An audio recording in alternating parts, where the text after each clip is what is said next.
In recent years, the world of medicine has started to feel the symptoms of a new global crisis. In 2019, the international community was shocked to have reported that this crisis had caused 1.2 million deaths and was linked to an additional 4.9 million more. And no, it's not malaria, HIV, or the coronavirus. Instead, it is about a phenomenon referred to as antibiotic resistance. To understand this crisis, we must first take a step back and know what the word antibiotic means. The word derives from its Latin roots, against life. However, in the modern context it is used, it pretty much refers to any chemical compound that can either inhibit or kill the growth of bacteria, and only bacteria. It is very important to stress this, as antibiotics remain the only way and the most reliable way to treat bacterial infections worldwide.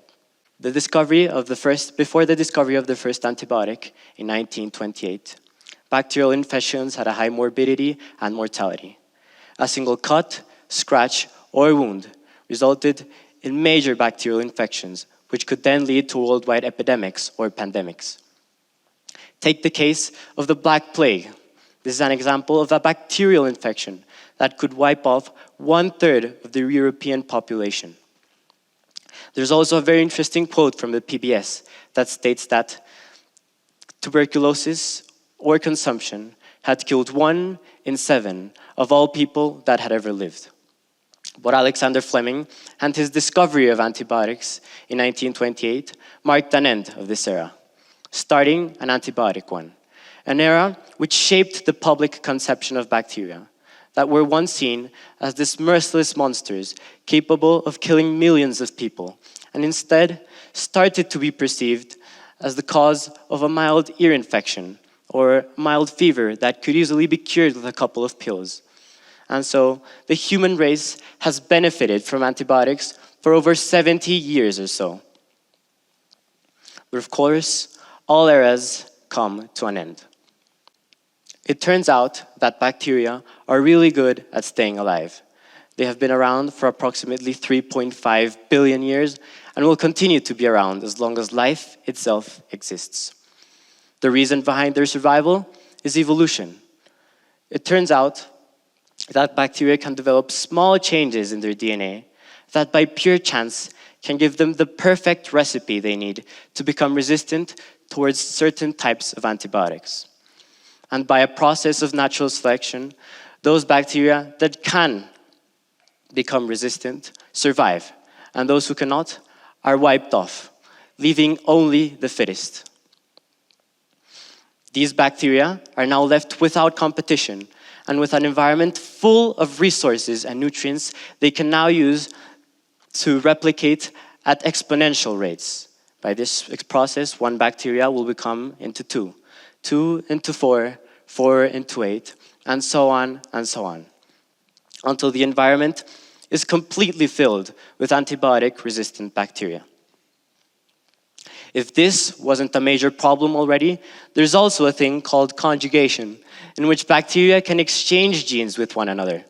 And so, if the resistant genes happens to be in bacteria A, it can now pass it off into bacteria B and copy its resistance. And so, it is now spread much widely, which of course is a major problem for us.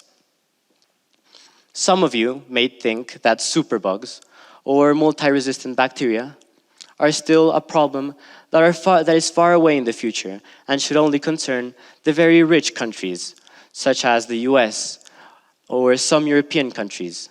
But this is far from the reality, as Colombia's Ministry of Health has reported many cases of superbugs found in the national territory. In 2018, it reported that a common bacteria, E. coli, was untreatable with the recommended international drugs. It also reported that resistant rates varied from 35 up to 82% in dermatitis-causing bacteria. Just stop and think about the implications this has on our medical world. If you were to enter one of these intensive care units and catch one of these diseases, it is pretty much up to your immune system and your immune system alone to get out of the struggle of life and death. The worst part about this isn't the problems that antimicrobial resistance is causing now, but what it might cause in the future. Jim O'Neill, a British economist and former head of review on antimicrobial resistance, published a study in 2016 that stated that by 2050, antimicrobial resistance could kill more people than cancer.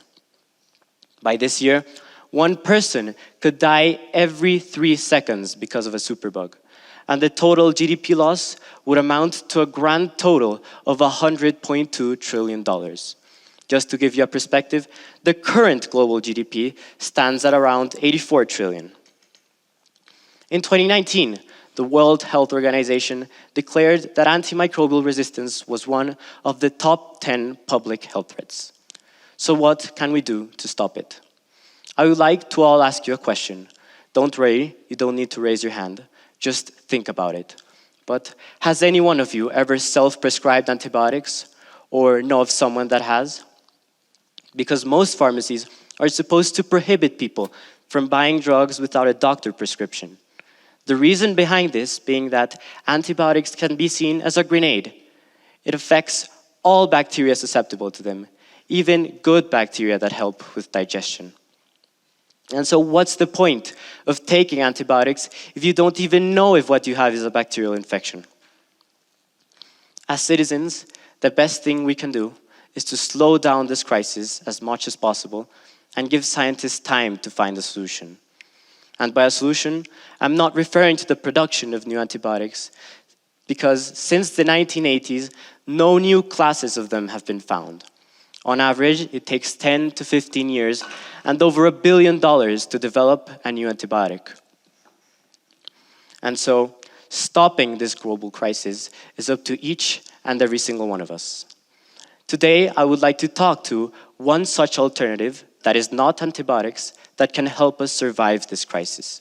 And it is the so-called phage therapy.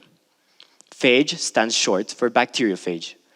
Bacteriophages are small viruses with a dice-shaped head and some spindle-like fibers. And the way they work is that they attach themselves to the membranes of bacteria.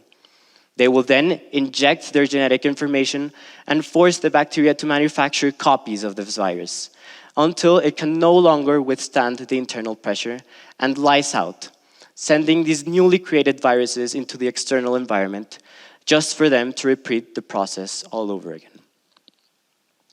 And so it seems fascinating that an idea like this has been developed on injecting deadly viruses into our bodies. And it has been around for more than 100 years, with Soviet scientists developing phage therapy about approximately the 1930s. And they even managed to cure some patients through the use of phage therapy. But with the collapse of the Soviet Union, phage therapy was completely forgotten, and antibiotics took over as the main way to treat bacterial infections. Now, of course, the world is begging for alternatives, and phage research is being reinvestigated by the scientific community. Countries such as Georgia charge $2,000 to $8,000 for each treatment of phage therapy. And so, phages have major advantages compared to antibiotics. The first one being that it can be a viable alternative for such patients that are allergic towards certain types of drugs. It can also help because phages work like specific targeted missiles that will only affect certain types of bacteria, making them harmless to us. And of course, all of this sounds very promising, but can't bacteria evolve and withstand the effects from these phages? And the answer is yes, they can, and they have. But phages are also made from genetic material and evolve with them. And so a war has been raging between phages and bacteria for billions and billions of years. And so far, phages have been turning out to do pretty well. I would like to point out that phages are just one of countless possibilities and alternatives being researched by scientists. There is also the idea of using computational biology and genetic sequencing to develop synthetic antibiotics, or the use of chemistry to develop certain toxins that will eradicate bacteria. But for now, we have to remember that antibiotics are still our only hope, which is why we must learn to use them responsibly. I would like to end this talk by stating the following quote from Alexander Fleming, way before the antibiotic resistance started. "The thoughtless person playing with the penicillin treatment is morally responsible for the death of the man who succumbs to infection with a penicillin-resistant organism." Thank you very much.